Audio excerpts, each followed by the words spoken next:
Hey guys, welcome to Gutsy Media Podcast, Episode 1. My guest today is Alec Weck. We're going to be talking the 1999 film Murder of Crows starring Cuba Gooding Jr.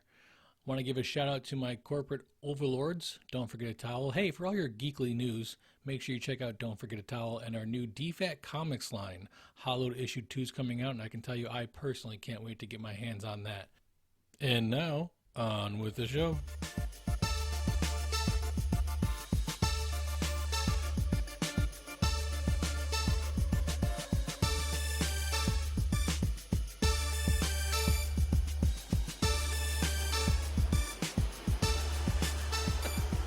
Perfect. So right off the bat, I need your general like it, didn't like it. What are you giving this? Two thumbs up? Like, Well, wait, hold on. Have we began already? oh, sorry. No. That's my stick. I don't want the guest to know that we've started. I want to get you candid. So I want to go into the plot of the movie, but Mhm. before we do that too in depth, I just want to know, did you like it or did you not like it? I enjoyed it. I won't ever watch it again, but I mean, it was, but it was a good movie. I mean, it was fun. It Okay, was. good. I was explaining it to Chelsea. She was she was loving it, and I'm like, and I was thinking in my head like, I'm doing a really good job of explaining this. That, and because when you explain it, it sounds so good. Like It oh does. So that's funny that you bring that up because I do think that the movie explanation sounds a lot better than it got pulled off. And yes, well, I'm sure we'll definitely go into depth about why we think that is. But so I want you to chime in. Go ahead and help me explain this movie.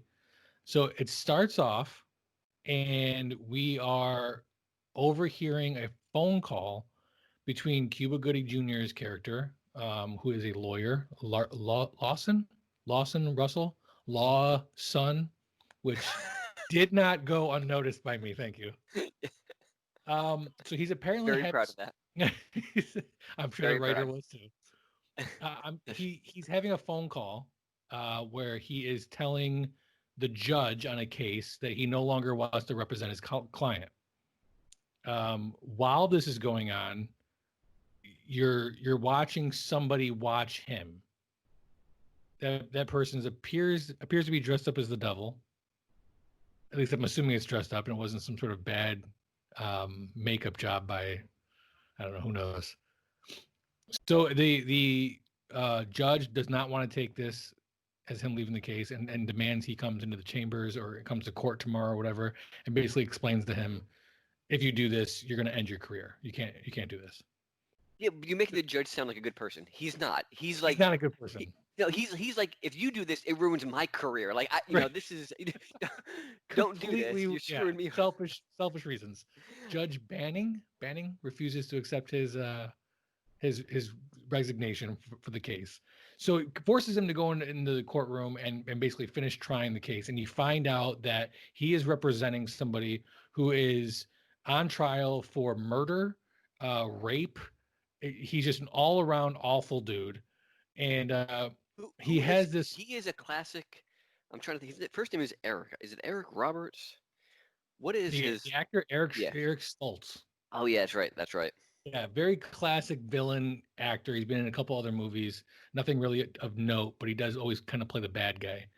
Um, so he has this moment which I really want to call out, where Cuba Gooding Jr.'s character looks over at him in the courtroom, and the murderer looks back at him and has this smile, this grin on his face, and it's at that point you hear the voiceover with Cuba Gooding Jr. basically says, he shouldn't have grinned, he shouldn't have smiled, and he puts him on the stand and he roasts him, and he goes into him and he goes just starts flying off the handle, and of course there's objections and the judge gets loud, and ultimately what you know is going to happen happens.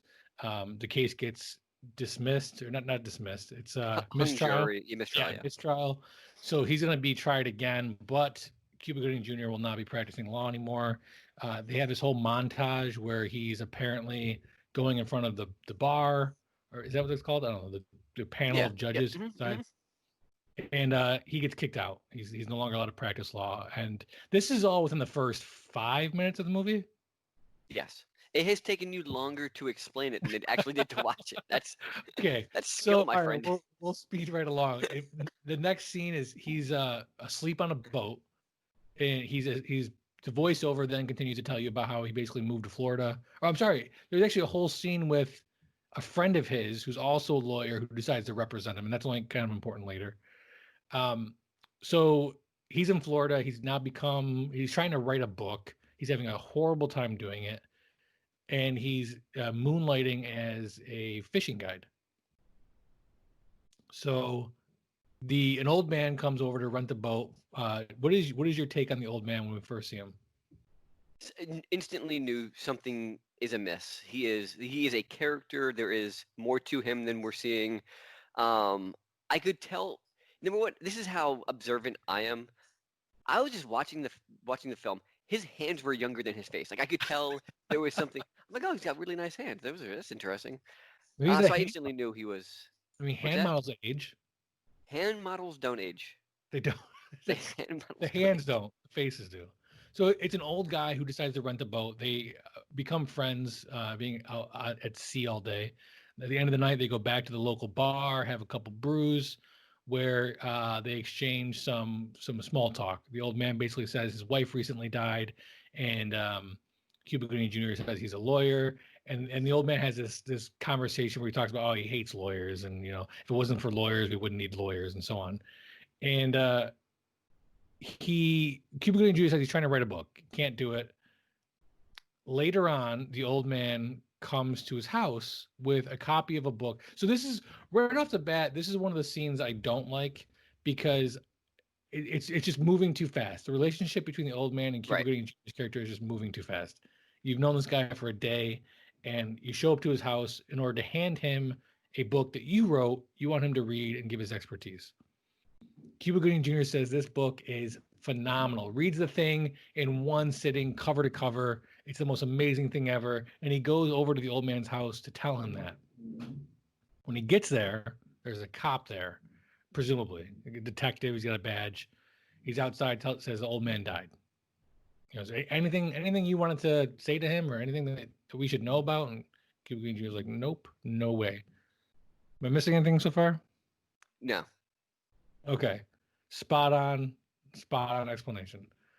So Cuba Gooding Jr. decides at this point, because he's struggling to write a book and the old man's dead, I'm going to keep the book and publish it under my name. Again, we're about 10 minutes into the movie so far. So all of this has happened rather quickly. Then immediately another montage. He sells the book to the publishing company. It gets published. It becomes the greatest thing since sliced bread. He makes all this money, winds up banging his editor or whoever this chick winds up being Absolutely. the montage. Yes. Yep. And then he runs into the guy that was on trial. Right? That's the Yes. next. He runs into the guy that he was representing. The guy tells him basically he got off on a technicality, and they have this little back and forth exchange. His new girlfriend shows up. The Cuba Gooding Jr.'s character's love interest, or the girl. It's not even really. There's no There's love zero. interest. Yeah, It's there's zero vagina love. interest. It's Zero. yeah. There's zero romantic things going on. It's just basically the girl that works at the publishing company and him. They're sleeping together. Yeah.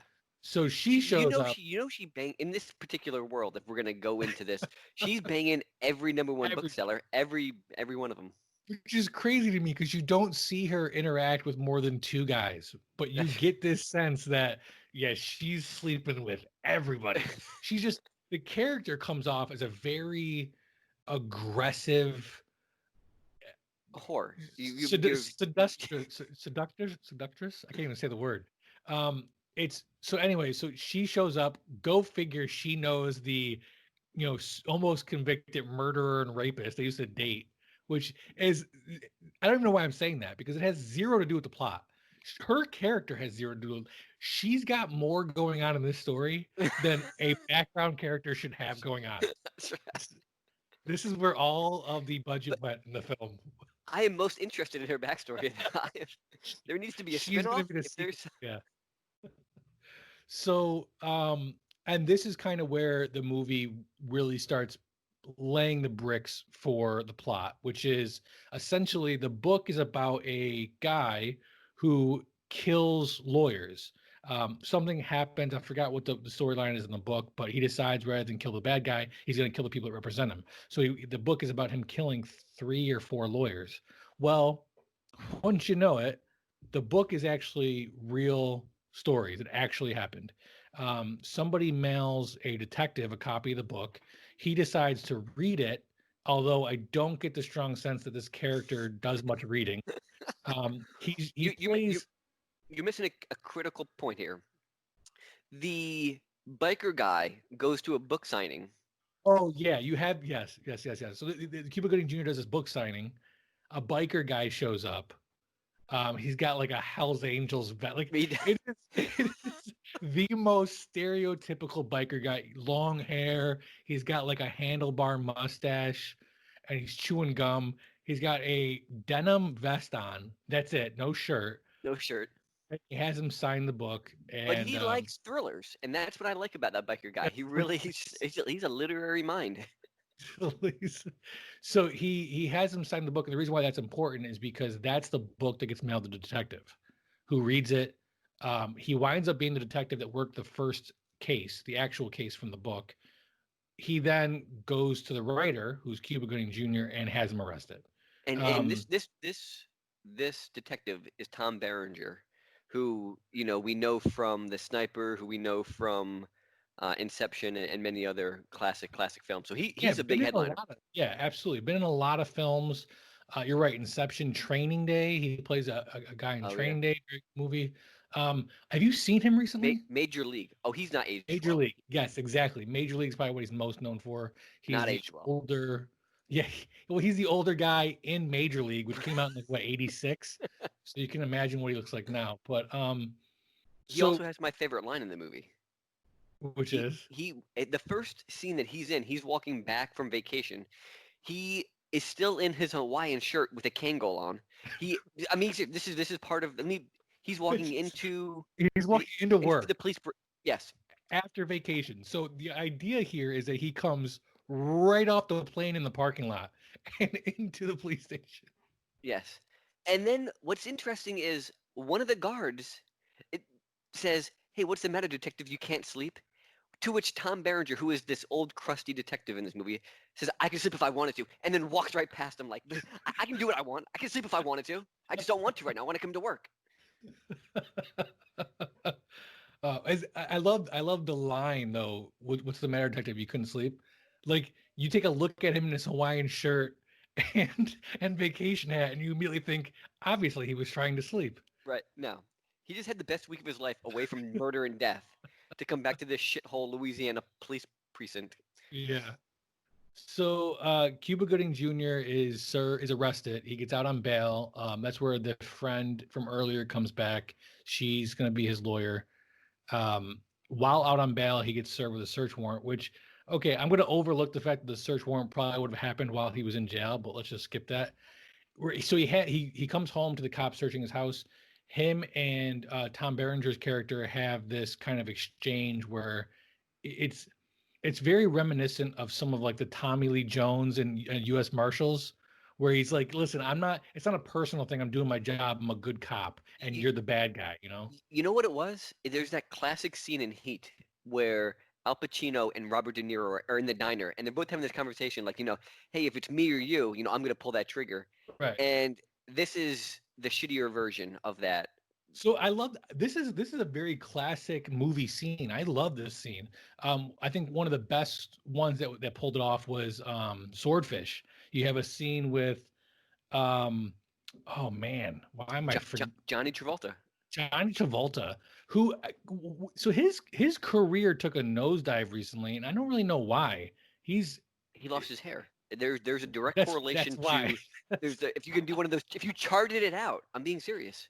If you charted It's a it out, crisscross. The yeah, less hair you have, the less of a yep. career. I think the last real big blockbuster he did was From Paris with Love, which is actually I like that movie. It's one of won't say one of my favorite movies, but it's a really good movie. Check it out if you haven't seen it. He also started driving planes off runways. Like that was also the intersection Yeah, of that's crazy. true. Yeah, but you know what? Harrison Ford did that too. That's It was true. that he's on like number 3 now, so and he's still going strong. I don't know how. There hasn't been a single actor above Harrison Ford that I think really just does not give an F about Hollywood anymore. Like his interviews are very like whatever. Harrison Ford. Yeah. That was a Um, very good. that was a That was very a good very Harrison good. Ford. It was. Practicing. It was. So Cuba Gooding Jr. and Tom Berenger had this exchange, and Cuba Gooding Jr. is basically like, I'm not. This isn't me. I'm not guilty. Knowing he's getting nowhere with the cop, he decides just to book it. Somehow manages to make it with little effort, makes it out of the house that is completely filled with cops going through all of his stuff, and decides he's going to do some investigating work on his own. He goes back to the Florida place. I don't know if it was the Florida, it was Bahamas or something. I don't know, to try to find out where the old guy left any information. Doesn't find anything there, but is able to check the phone records for a payphone down the street because he finds out from the landlord that the old guy wasn't using the phone. Gets a phone number to some woman's house who winds up being a maid. So Cuba Gooding Jr. follows her for a little while, finds out she's cleaning the house for some guy. I forgot how does he connect the guy? There's something going on with the guy. He connects the guy No, no. to He one. just breaks in his house, and then snoops around and There's a finds. reason though. There's a reason why he breaks into the house. I want to say like he runs the name and finds out the name somehow associated with one of the crimes. I don't know. I No, no, could have that happens later. That happens later. I'm okay. telling you, Cuban Gooding Jr. just breaks into the house to see what the fuck is up. So the synopsis says that he follows a clue to the home of Truman Parks III, Yeah, which two which things. I is. love how it doesn't explain what the hell the clue is. But anytime that I watch a movie and they give a character a third or a Oh second, yeah, yeah, yeah. I'm not a fan. I, Go I Junior. If you're gonna go the sequel name, go Junior. Don't go the third. It's just too much effort. There's oh three generations of these of he's Thurman guilty. Parks. He's guilty. There's something up with that. You could just tell from the third. Hmm. So he breaks into the house, and lo and behold, he uncovers this giant makeup wardrobe where the guy has all of the prosthetics carefully mounted. You got the old man prosthetic, you got the devil from the original opening scene, you got the biker guy's vest is hanging up behind him. I think that was it. That was The only cop, three. the cop. Oh, the cop, the badge is just sitting there, and you had this scene where Cuba Gooding Jr. is going through all the stuff, and he's piecing it together one at a time, which I love. Like he sees the old man makeup, and he's like, oh, he was the old man, you know. Then he sees the badge, and he's like, oh my god, he was the cop too. And it's like, well, yeah, I mean, come on, piece it together a little faster here. We all got that. The maid comes home, he skedaddles. And at that point, the rest of the movie, which you probably got about another 15 minutes of the movie, it's all very fast. He basically gets the guy that he broke into his house, Thurman Parks III, winds up being a teacher for Shakespeare, I want to say, or Yeah, theater. some college. Yeah, Yeah, just theater theater in teacher. general. Um, he is the husband of a wife and daughter that were killed. The original lawyer got the guy off on a technicality. He could tell in the courtroom that the guy was generally remorseful, but the lawyer was, happy-go-lucky. So he decides to kill the lawyer, goes on to kill a couple more lawyers, and is about to kill Cuba Gooding Jr. when he has this attack of consciousness, which is the opening scene. Then, rather than leave him alone, he decides to write a best-selling novel and give it to Cuba Gooding Jr. to see if he's got any integrity. Of course, he doesn't. Gets it published, and there go. He sets him up for murder. The cop shows up. The cop ends up getting shot. You have this standoff between Cuba Gooding Jr. and Thurman Parks III. And to be honest with you, I don't even remember how the movie ends. Thurman Parks dies. Somehow everybody believes Cuba Gooding Jr. and he gets off and goes on to live happily ever after. Did I miss anything? I miss anything important? Because You, I you gotta be. you missed two scenes for me that I just want to highlight. One is there's an amazing Spartan kick scene where you mentioned earlier he's running away from the police. He kicks up one of the cops down the stairs, like full on front kick down the stairs, and then proceeds to run by him as this cop is He feeling his runs chest. by him and then jumps over a wall in the Yes. backyard. Tom Berenger's character is chasing him, gets to the wall, and is like, "Ah, damn Nah, it! yeah, no, he's good. Ah, No, yeah. The rabbit is only this loose. The wall was rabbit is fair." loose. That was their code word. The rabbit is loose. What? And the other great scene is he's also running from the cops, and the cops, corner him by a truck or something like that, and then all of a sudden Cuba Gooding Jr. is gone, and the next scene they cut to is him flying down the highway on top of this bread truck. Like, oh, this I'm just gonna be Cuba Gooding Jr. I'm just on the top, and this is how I escape the police. It's just Oh man. the idea behind this movie, which is to me very ingenious, that a a lawyer with low morals takes this book that has real crimes in it and then proceeds to be accused of committing these crimes because no one else would know all these intimate details of the book and the murders is genius. So The here's the thing. execution is terrible. Agreed 100%. I mean, here's the thing. The guy doesn't even have to be a lawyer, in my opinion. I just like the idea of, hey, I'm going to steal this book, publish it as my own, and oh shit, it's actually real, and I'm going to get framed for murder. Yeah. That concept is awesome, and I got to say, I think that it I don't know what lost it for me. I don't know what lost it for me. The writer, Rowdy Harrington, is also the director. So he wrote and directed the film. He actually also directed Roadhouse. Yes. Great movie. Not really known for anything else, but Well, so but this is a good point. So Roadhouse it's a late 80s movie, right? right. It's like, right? I get that same vibe from this movie. This is like a late 80s movie. However, it's made in 98. Like the director produced the same movie, wrote the same movie, which should have been in the 80s. He just made it in the 90s without any evolution of character, without any evolution You of think that's the technology. problem? You That's think that's part the of the problem? problem. He's just using the 80s stuff in the late 90s. It came out in 98. I was shocked when I heard that. I was thinking 89, 91. Like that was Really? the year. Yeah, that's what I was thinking. Wow. Now, to me, this movie has mid '90s all over it. I mean, I agree with you. I think it's kind of out of its time, but I couldn't.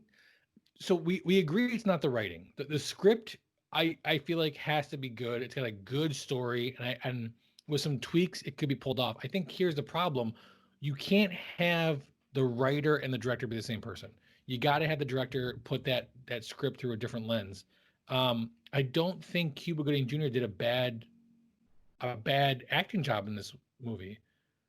He's kind of an overtop actor anyway. One of my favorite Cuba Gooding Jr. movies is it's called like Chill Out or Chill. Oh my God, Chill Dogs or something like that. No, Yeah, no, no, no, no, is not this the. the one where he's mushing dogs through the No, not that Alaskan one. outback? There's one where he plays a guy who steals an ice cream truck and winds up getting. Oh, tell me you've never heard of this movie. No. I gotta find it now.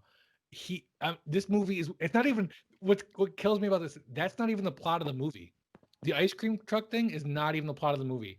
There's a guy who is smuggling or trying to like hide uh, lethal weapons, like lethal gas weapons, and that guy winds up crossing paths with Cuba Gooding Jr., who is stealing an ice cream truck and trying to go around and make deliveries with the ice cream truck so that he can get the money and leave.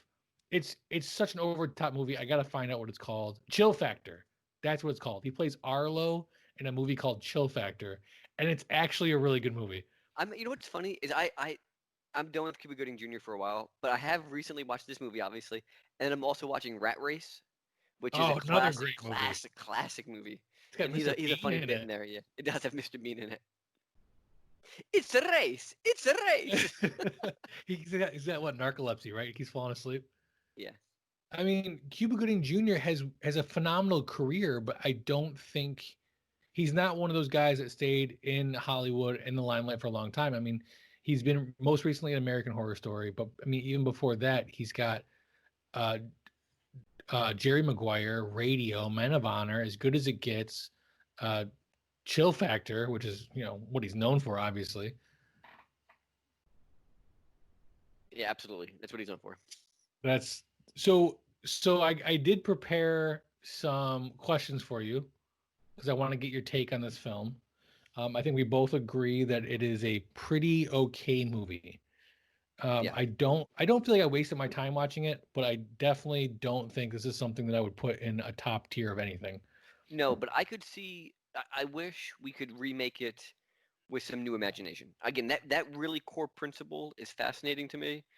I think that you're right. Maybe the director writer was a little bit too close to it, so he couldn't envision anything else. There wasn't any new ideas in the directing. But yeah, If you think the it was director is not the terrible. problem, if you think the director is the problem, who are you getting to direct this? I mean, if it's like open ended, I'm gonna get Christopher Nolan, Well, I right? I mean, mean, or Sam Mendes. Like those are my two. Christopher Like Nolan will no, do direct. Tarantino's taking this. No, Yes, Tarantino's taking this and turning it into a blood fest, amazing movie. That's what he's doing, I- and here, amping up the dialogue a little bit, obviously. I'm going to go on the record and say that I think Tarantino is one of the most overrated actors ever, ever. I think if you remove Are you trying to lose viewers on your podcast? Like, what's the if what? Are you you trying to keep people or no? if you remove Pulp Fiction, I don't think any other movie holds up.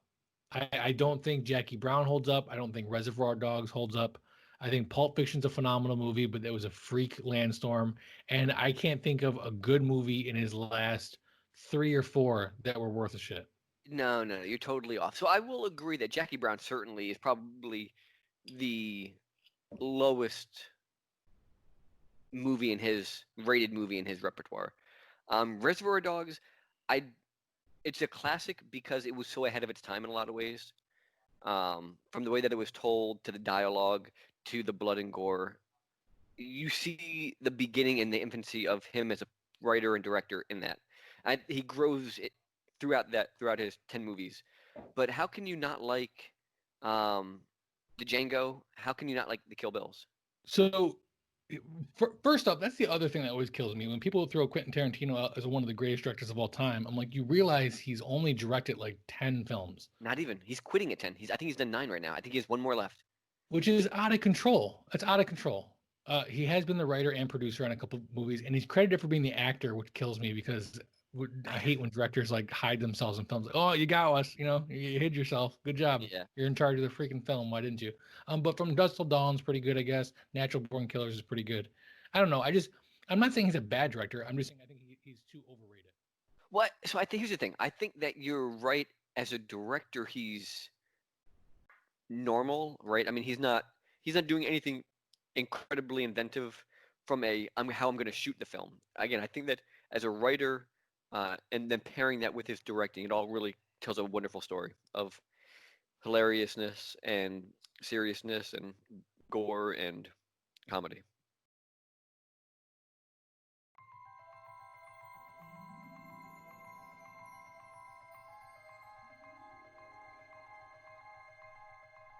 From the far reaches of the galaxy to an internet location near you, we're Don'tForgetATowel.com, your daily source for geeky pop culture news, reviews, interviews, and so much more. So as you're hitchhiking your way through the universe, don't forget to travel safe, and don't forget a towel. Here's what I plan on doing. I'm gonna try to pitch these questions. Each podcast, I may sprinkle in some new ones, and I may exit out some old ones. But here is going to be my standard questions of the podcast. I want to get your take on it. Number one, personal connections are important. Was there anything that happened in the movie that reminded you of a real life story that happened to you? I need these ahead of time. I'm No on the way. spot. I want you on the spot. The spot. Is there anything that reminds me of something that has happened to me or something that I've seen before? Have you in ever this? kicked a cop down the stairs? In today's age, no. No, I don't think there's anything that I can link to myself, other than, maybe in some ways trying to do what's right morally, and that's kind of what screws over him, Cuba Gooding Jr.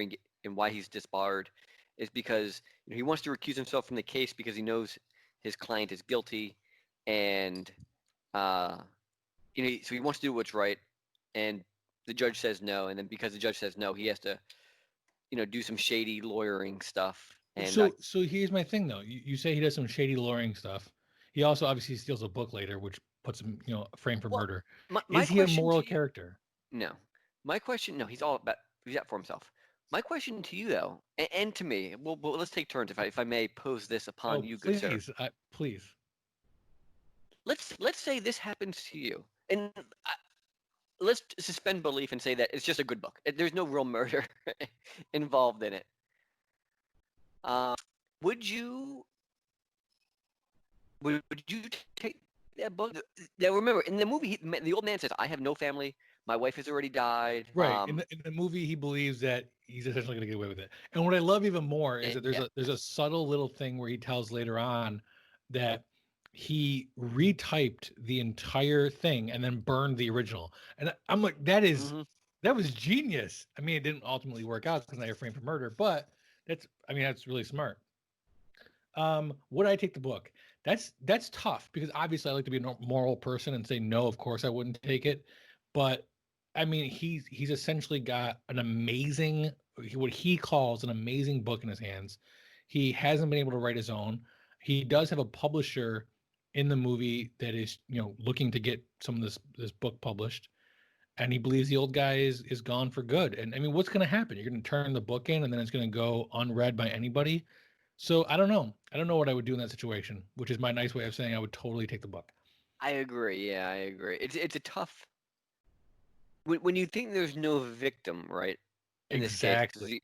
Exactly. it's like, oh well, I've got this gift. What can I do with it? I've got this And little present. maybe that's what the writer is trying to project, because I mean ultimately Cuba Gooding Jr. is the quote unquote good guy in the movie, right? He's getting framed for murder that he didn't commit, and he's trying to prove his own innocence.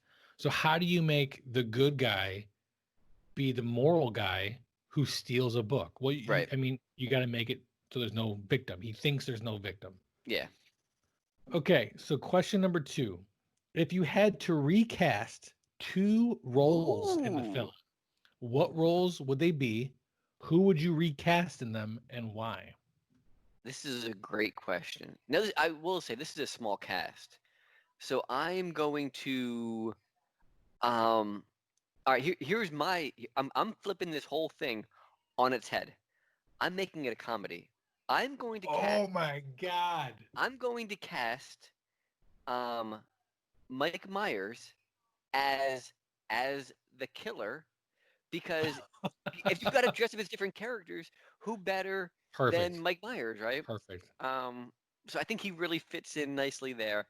And then as the Cuba Gooding Jr. character, I would cast Jonah Hill, because I think it would be funny to see Jonah Hill running from the police so often, or getting any sort of physical altercation. Like He that does the would just ninja kick downstairs. add to the humor of it.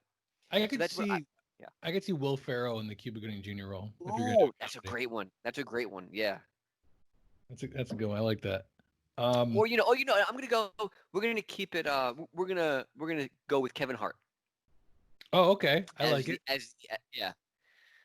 Um, Maybe and then maybe we're gonna make. I'm gonna go with. I'm adding in a third character that I can get recast, and I'm going The Rock as the detective, because you gotta That's have what The I was Rock and just Kevin about Hart to paired say. together. Yeah, Were you? absolutely.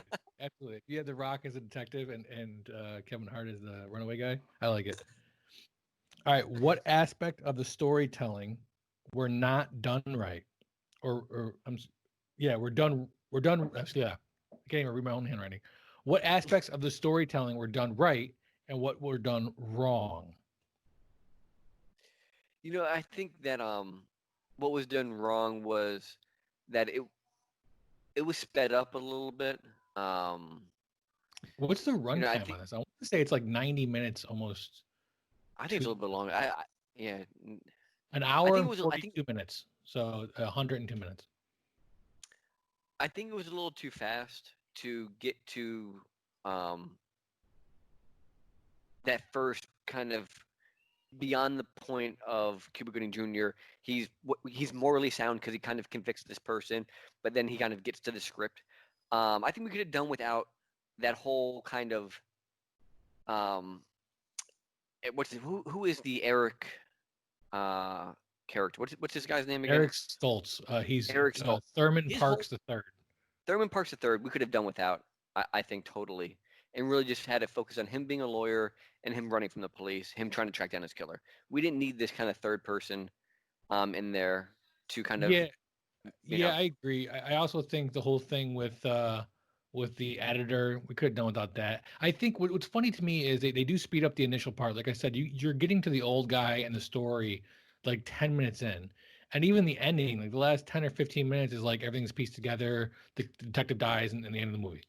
But they linger on the editor and that kind of weird like sex relationship for way too long in an already fast-paced movie, in my opinion. Yeah, well, you also left out a small scene, but it's again kind of goes to your point here, where Cuba Gooding Jr. does break into Thurman's the Third's house, right? And while he's in there, lo and behold, who's drunk and coming up the stairs? But it's him and the editor, that are banging it out. Right. Yeah. So That's like, true. it doesn't make any sense. Which is so ridiculous. Yeah, no, I agree. All right, my next question. What is the biggest unanswered question for you about the movie? And do you think it was intentional? I don't think there are any unanswered questions from me. I mean, the movie does kind of wrap up with a nice little bow. He gets arrested for the murder, but then he's not convicted and he's found innocent. But like you said, that whole last 10 minutes just blows by. It doesn't really make sense. His friend Pope, helps him out. It's just Yeah, and they have that. So that's the female lawyer that helps him in the beginning and then becomes his lawyer at the end.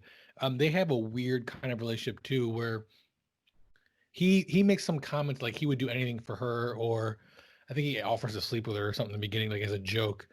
And she has this moment where she's like, if you only ask nicely, like you can tell she's interested in him, and either he doesn't pick up on it or he's intentionally like blowing her off. no. I think it's both. I think that he intentionally blows her off because she's ugly in the beginning.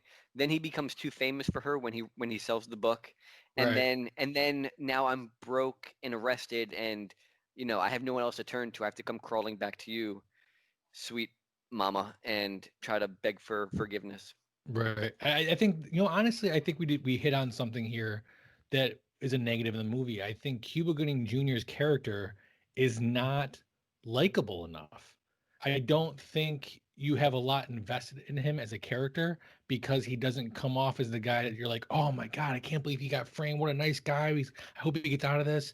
Instead, you're like, well, yeah, I mean, he obviously didn't commit murder and probably doesn't deserve to be where he is, but I mean, he's not really the Boy Scout that you're hoping to root for. Yeah, I agree. I think that it's an interesting character because you do see different shades of him. You see him saying, "I don't want to defend this guilty guy," right?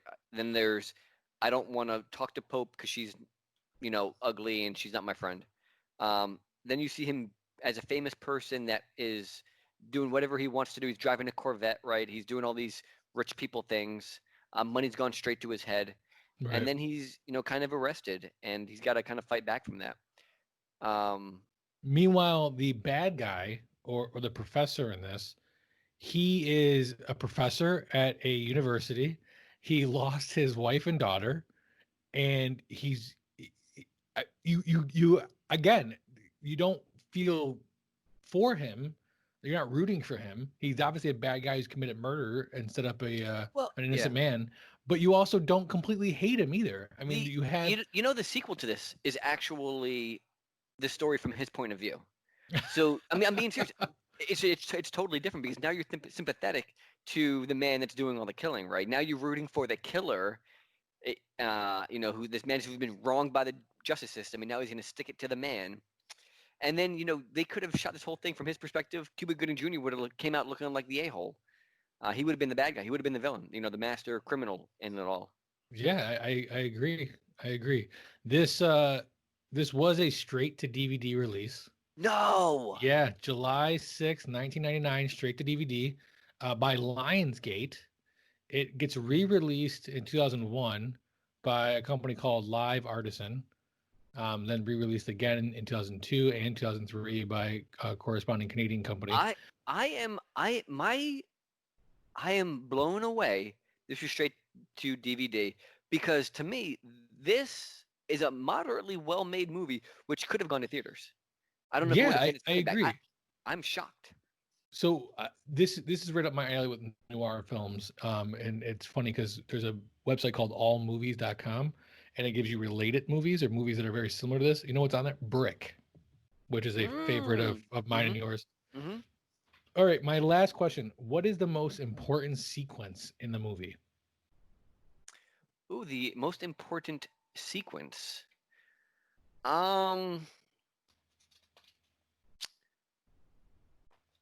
We've glanced over it, because it does happen a lot. But I'm going to say the most important sequence is really that ending, which is kind of this Mexican standoff where, the professor has a gun pointed at Cuba Gooding Jr.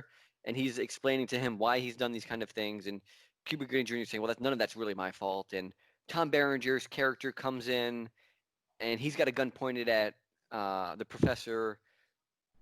A struggle ensues. Tom Berenger's character dies, and the professor thinks he's gotten off because he's got the gun of Cuba Gooding Jr. and that's who he shot the cop with. Struggle ensues. The professor dies. Now Cuba Gooding Jr. is going to jail for both murders, and then eventually gets off. But I'm going to go ahead and say that that's the most. Really, you think the ending? Okay. Yeah, what else am I going to pick? I it went straight to honestly, DVD. one of one of my favorite sequences in the film, and I think the reason why I like it so much is the sequence with the old guy in the beginning. I do like this cat and mouse that he's playing. Even if you don't know what the ultimate end goal is, there is this kind of cat and mouse with the old guy setting him up, and you get this sense that he is like in retrospect, you get the sense that everything he says is very well crafted, meticulous to get Cuba to kind of hook onto the story. I'm going to change mine. I'm going to say that and you mentioned it earlier, but my favorite sequence is actually when Tom Berenger and Cuba Gooding Jr. are sitting down in Cuba's house while the police ransack the place. Oh, that's a good one. Clues, right? But my favorite part about it is they're sitting at a chess table, and so one's on one side and one's on the other side, and it's like the perfect opportunity for them to make chess moves. Instead, they smoke cigarettes and then move the ashtray between them, and each one of them talk. Obviously. Yeah, of course. So I love going to the IMDb page and going through the trivia. There is one piece of trivia on this movie. It says when the prisoner arrives at the prison in the opening scene, it is pouring rain outside. He exits the vehicle and walks inside, yet a close-up of his shoes shows they are completely dry. I love doing what you're doing right now. And I get upset if a movie only has a few. Like I need 120 of these trivia what things. Are the people at IMDb doing all day? Like somebody's got to be more attentive to these pages. This is ridiculous. So a couple things I want to do in the shows moving forward, and I'm going to start with you, my friend, is I love playing a game called Guess That Tomato.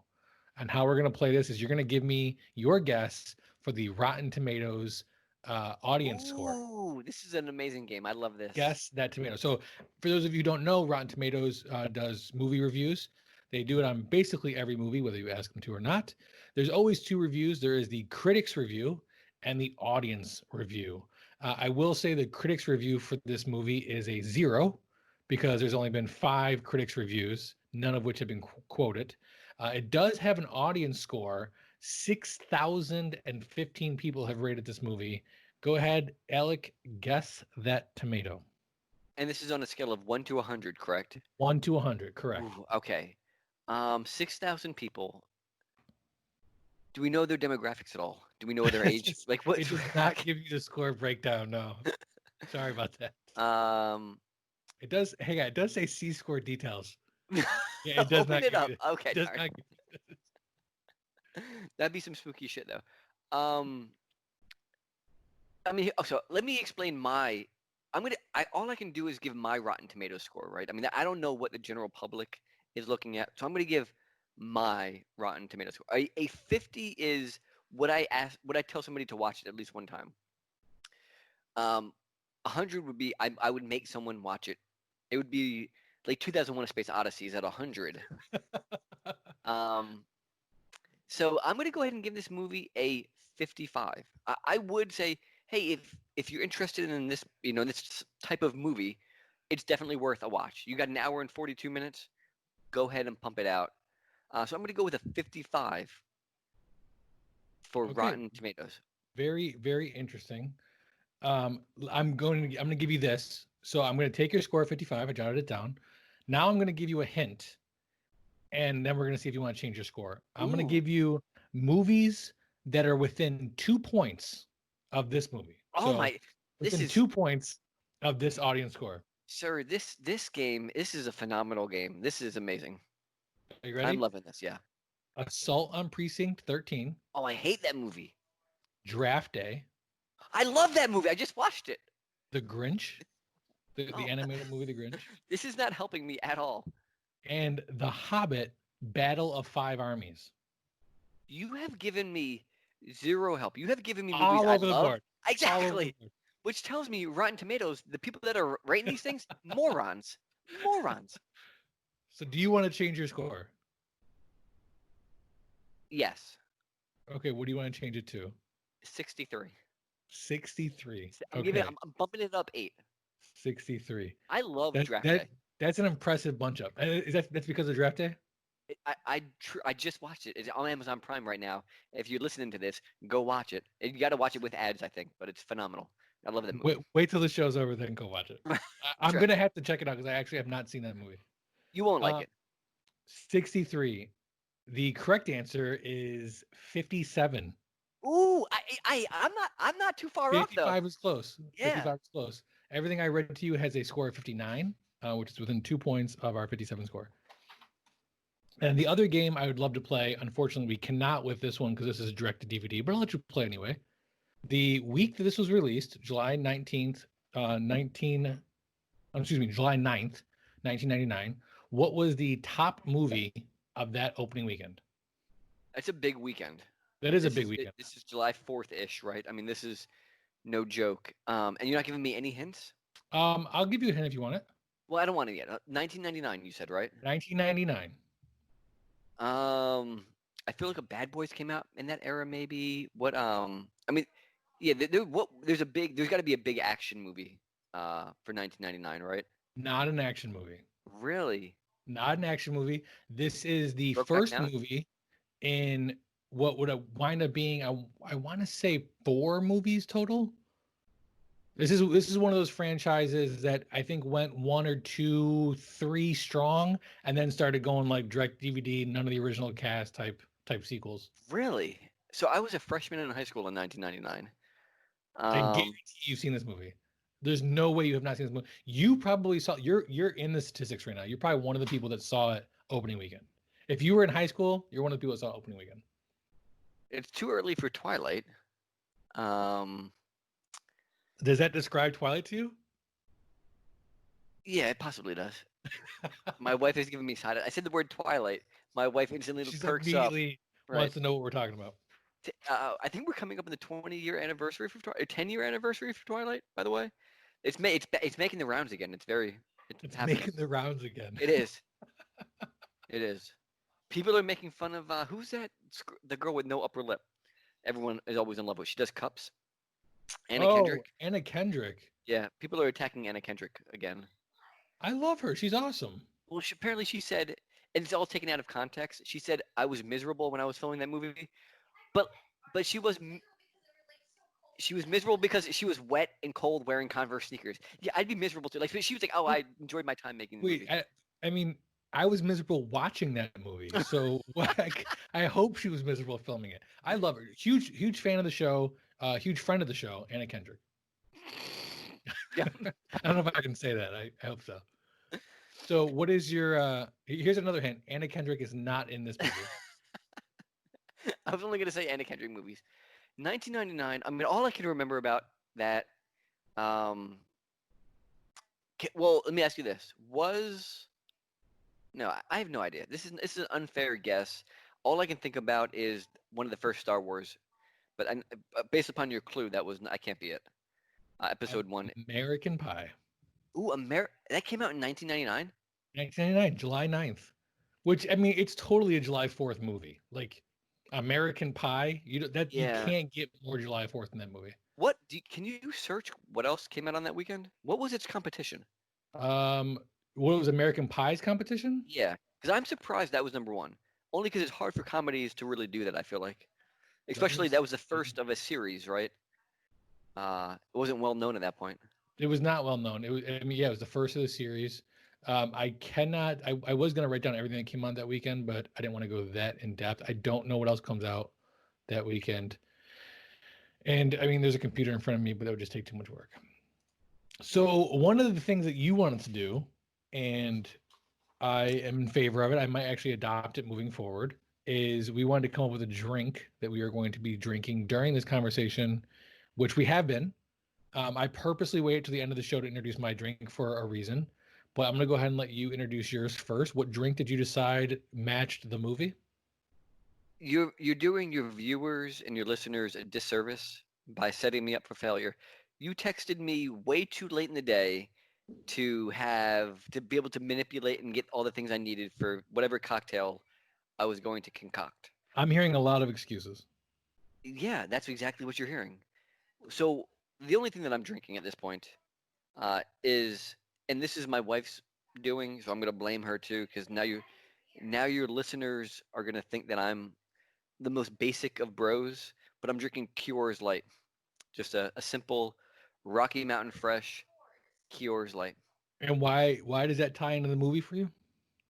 Because like the movie, which was just on my TV, this was what was in my fridge. That's there That's is pretty no good. there. I mean, if I had some time to do this, I would have done something Floridian. You know, they're in Florida See, for a I large thought portion of that. this. I thought tropical. I Yeah, thought yeah. something about paradise. What? Ultimately, And I don't want you to introduce it yet because I want to describe your viewers what I see, which is what we're talking, having a beautiful, lovely conversation, and then out of nowhere, you didn't drink for the first 20 minutes of the conversation.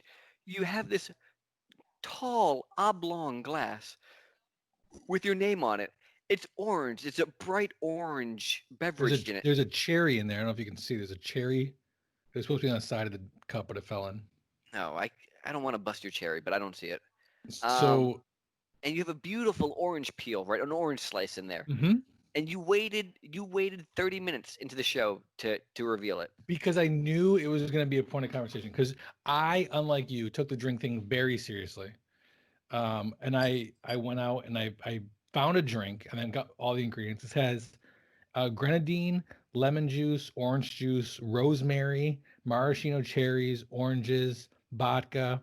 It's also got something called mango syrup, which I recently found out no place in Rochester sells.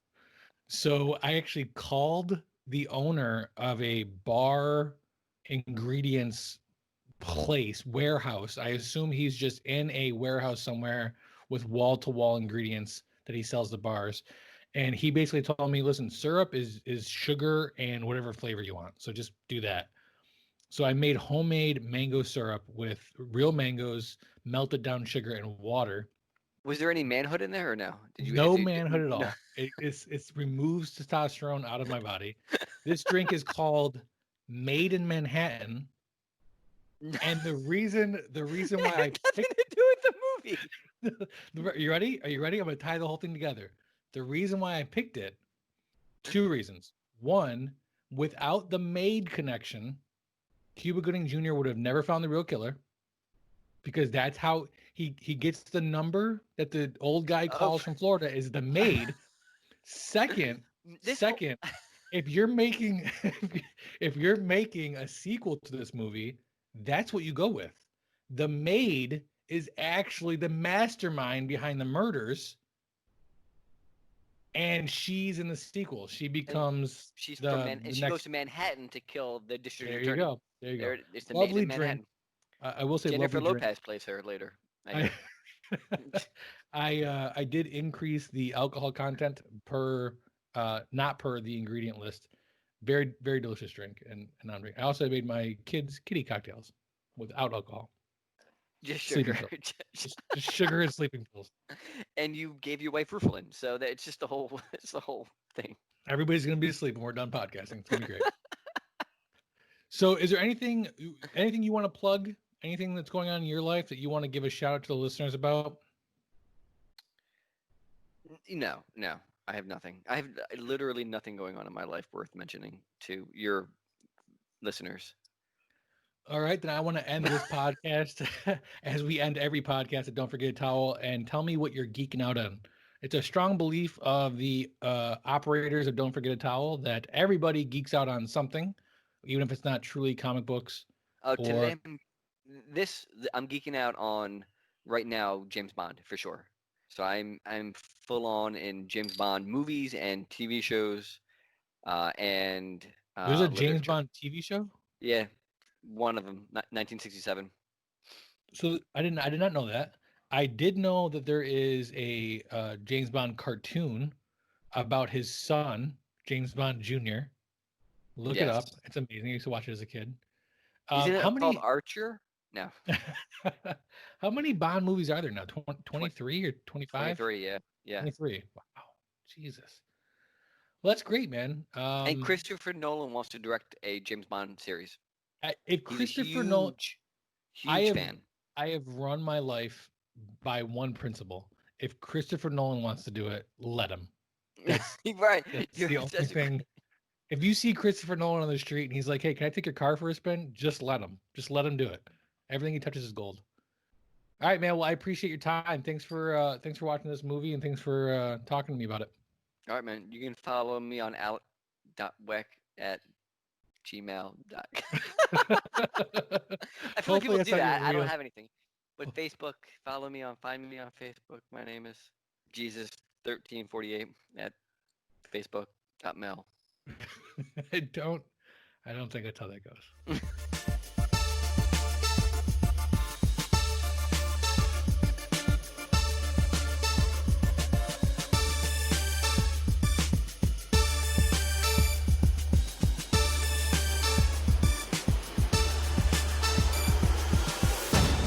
Your camera is not available. Hold on. There we go, my friend. So what's up, brother? Not much, man. How are you? I'm doing good. Are you you're eating? You're just gonna eat now, huh? You're gonna be rude and eat while we're doing I need to look. Professional. You're too excited right now. I'm very excited. Energy. Yeah, I know. I can tell. So I need. So what I are need you some eating? energy. Coffee? What is that? Candy. Candy. Nice. You get energy the same way my 3-year-old son does.